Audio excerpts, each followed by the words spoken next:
Drews pass. Well, they're looking for a three. Beers will lift this one. Got it! He hit it! He hit it! And fouled on the play. Jeremiah Fears fouled while hitting the triple. Hey, so what's going on? It's your boy Mikey coming at y'all with a brand new video. I ain't gonna lie, man, the Miami Heat, man, I ain't gonna lie, it's not been looking too good for them. I'm gonna keep it a buck. Now, as we all know, Miami traded Jimmy Butler for Wiggins and basically Kyle Anderson and a top 10 protected pick, you know? So pretty much that means if that pick goes in the top 10, Miami gets the next year's pick pretty much. So yeah, that's how it goes. And to move on for that, it's not been looking good. I'm gonna keep it a buck. Obviously, you know, Andrew Wiggins isn't no Jimmy Butler, but Wiggins is not a bad player. He's good. But with that being said, I'm starting to really realize that this team is maybe not the team that I thought would, you know, end so early. I'm gonna be honest. I thought they had more chances, and I thought maybe Wiggins would, you know, make a change and it would be a difference maker, you know. But obviously it's only been 2 games, and you know what I'm saying, I don't want to be that type of person that gives up so easily. But I'm gonna keep it a buck. It's not looking good at all. Miami wins maybe 1 game, and then a second game they lose, and then third game they lose, and then other games they win.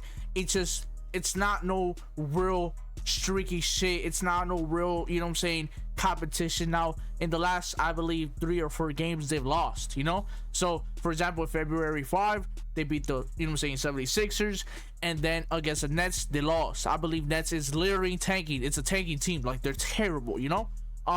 And we lost to them by 20, damn near, pretty close to it, damn near, I ain't gonna lie. Then the Celtics, obviously a very good team. You know, in the past we would be able to compete against them, even beat them, especially in the playoffs. Now again, we, you know, started the game good, and then we lost again. That's literally 2 games in a row.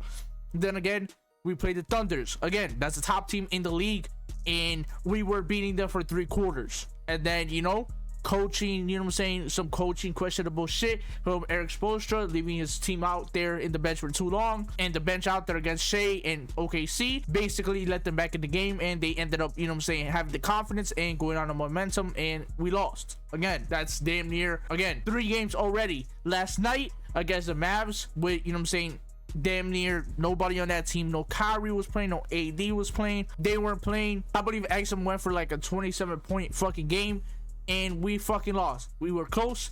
Again, the game was close for a good amount of time, and then in the 4th quarter we just lost. Again, I don't know what's going on. It's not like this team is completely injured. The players that were injured were, I believe, Andrew Wiggins and Bam. Now again, this team, I feel like Miami should be good enough to be a Kyrie Irving less and a Anthony Davis less, you know. I'm gonna be honest, that's not good at all. I'm gonna be honest, you cannot be losing against a team like that with their best players being out. Tyler Hero was playing, Khalil Ware was playing. Like, this should be a good win for us. I'm confused at this point, and I don't know what else I can say, you know. Again, people are probably saying I'm overreacting, or, you know, people are thinking about it too much. We're still in process of getting better, but I'm gonna be honest, it's looking to that point where I don't know. I'm gonna be honest, Jaime, I ain't gonna lie, he's in his sophomore year. People call it sophomore slump, but unless he could develop a good shooting, you know what I'm saying, skill, it's not looking good at all. Everybody know what the fuck he's doing at this point. He does his go-to move.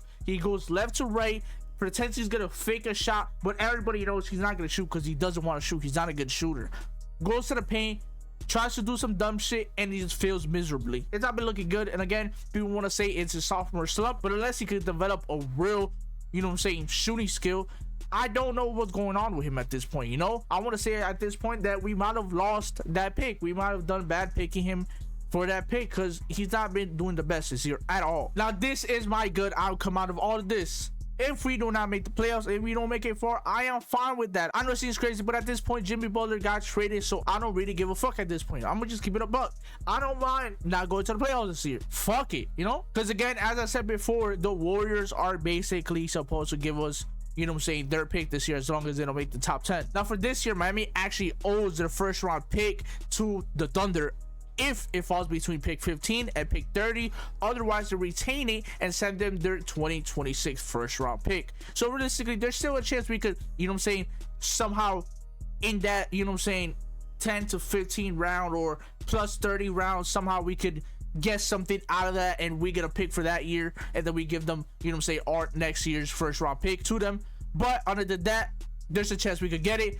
And then, and additionally, now we own obviously the Warriors 2030 first round pick if it falls, you know what I'm saying, under that top 10 pick. So as long as it doesn't go for that 1 to top 10 pick, that's our pick for us. Now the Heat do not own their 2025 second round pick. They will send it to the Indiana Pacers if it falls between pick 31 and pick 37, or the Warriors if it falls between pick 38 and 59. Now, as we all know, when it comes to draft picks and, you know what I'm saying, drafting players, there's a lot of websites that do these mock drafts. Now, when I was looking at these mock drafts, I ain't gonna lie, I looked at 2 websites. I told those websites showed that Jeremiah Fears was going to Miami. Now, if you don't know who Jeremiah Fears is a point guard at 6'4". He plays for Oklahoma, and I ain't gonna lie, that man can dribble the ball. He can play make. He has tremendous rim pressure. I ain't gonna lie, like, that man can dribble that bitch. I ain't gonna lie, he be doing his thing. But the issue with Jeremiah Fears, I ain't gonna lie, he can't apparently shoot. From what I'm seeing stats wise, I ain't gonna lie, he's shooting 26.6% from the 3-point line. I ain't gonna lie, like, now he's a good free throw shooter, but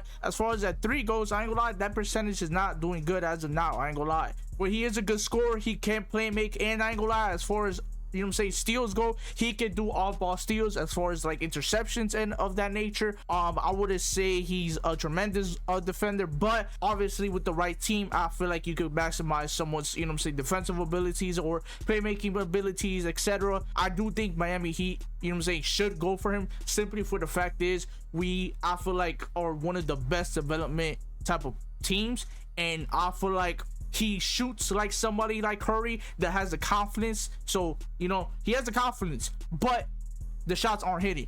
I feel like with the right team, with the right people in general, I feel like you could definitely get a player who could shoot possibly 37%, you know what I'm saying, from the 3-point line. You know, it all depends on that. But overall, I feel like Miami, you know, needs a point guard. You know, we have a shooting guard, we have a power forward, and we drafted, you know, a center last year, Khalil Ware, you know.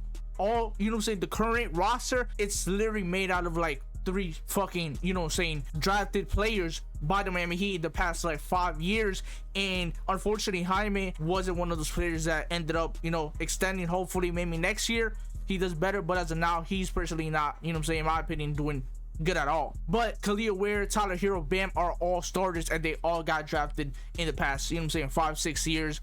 You know, they've been doing amazing, especially Khalil Ware. I'm excited to see more of his, you know what I'm saying, skill as he grows and, you know what I'm saying, gets better with his skills. So yeah, I feel like Jeremiah Fears would be perfect for, you know what I'm saying, the Miami Heat, like, in my opinion, you know. But yeah, man, with that being said, that's gonna be the end of the video. If y'all did enjoy, like, subscribe, and comment, and I'll catch y'all in the next one, man.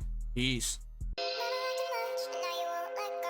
Listen, if I go broke, I ain't chillin' with no one. Get you a bad, they gon' beg you to hold some. Can't come around if you know that you owe some. No, I can't go if I can't, I bring no gun. Shorty on time and she just tryna throw some. She get around, so I feel like she knows some. Low body, she hit us to show some. After the nigga can't tell her to roll some. Get you a bag, you gon' go out and cop shit. Niggas be stupid, they be on some hot shit. Bitches be sneaky, they be on some thot shit. Talking that bad, but we know you don't got shit.